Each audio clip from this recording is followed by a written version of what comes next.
Gayang Diva! Goodbye na ba?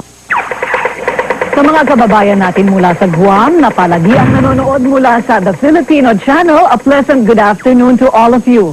Ayon sa aming research, ang pinakamalakas at pinakamabentang gimikan para sa Generation Tech ay ang mga bar na nagtatampok ng mga stand-up comedians, cum singers.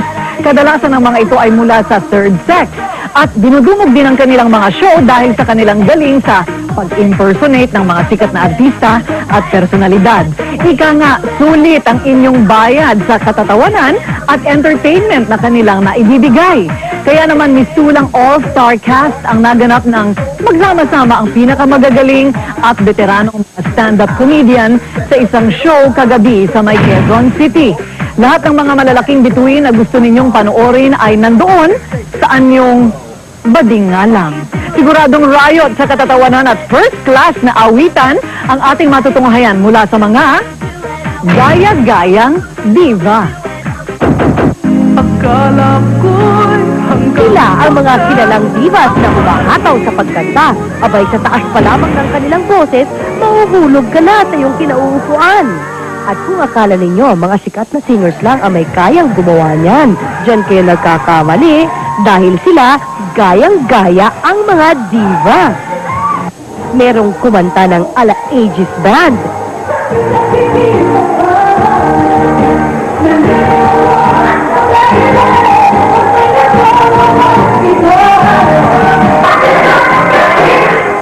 Meron namang nag-isip bata at ginaya si Aladdin.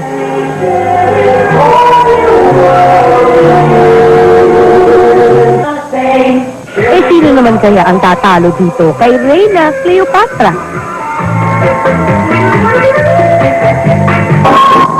Pati nga si Lea Salonga ay hindi rin tinalampas gayahin ng mga divas kuno dahil lumabas din ang nag-version kay Miss Saigon.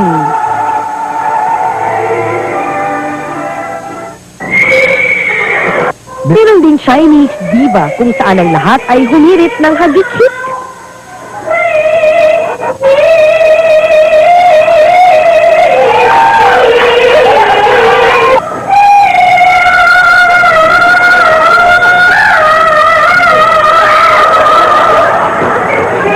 Ilang taon na ring naging propesyon ng mga raging divas na ito ang panggagaya ng mga sikat na singers or performers. Pero sabi nila, hindi na ito basta-basta trip lang dahil halos buong buhay na ang pinanday nila para sa naturang hanap buhay. For most of us, really, it's a way of life, and most of us are working for it. So it's a job.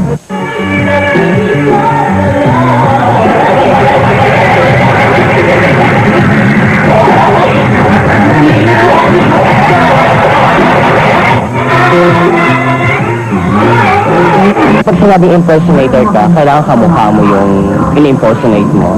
Like pag drag queens ka, impressionist, may sarili kang formula para, yung character importante para matawa sa yung tao o makuha mo yung attention ng tao. Pag nakita ng tao nag-i-imper ka, siguraduhin mo na isipin nila, ay siya at ang kumakanta kasi sabay-sabay talaga sa kasunod. Sa umpisa pa lamang ng show, matyagang inaayos ng mga nag-aaladibang ito ang kanilang makeup at costumes. Bawat isa ay ingat na ang kanilang itsura ay babagay sa katauhan o karakter na kanilang ginagaya. Paralan mo ang timing sa paghinga, sa pag-tumaw sa mga tamang ready, kung saan bandaan yung boses niya para at least pag nandun ka na sa stage, realistic ka na.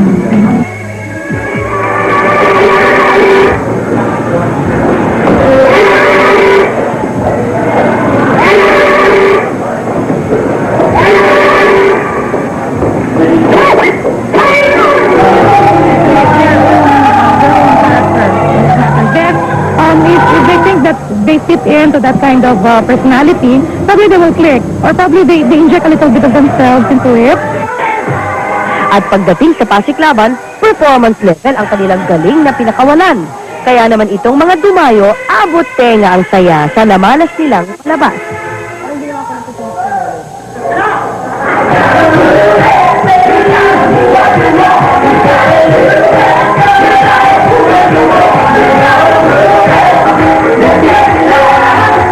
Dahil sa pag-click ng mga stand stand-up comedian na ito, halos lahat ng mga bar sa Quezon City ngayon ay nagpaplanong maglagay kundi pa man nagtatampok na ng mga sing-along masters na magagaling kumanta at manggaya.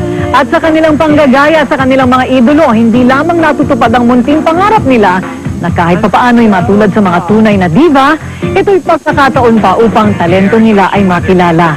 Ika nga, the best form of admiration is imitation, o sa kaso nila, impersonation. Kita po tayo muli bukas sa 5:30 ng hapon hanggang alas 6 ng gabi dito pa rin po sa ABS-CBN Channel 2 bago mag-TV Patrol.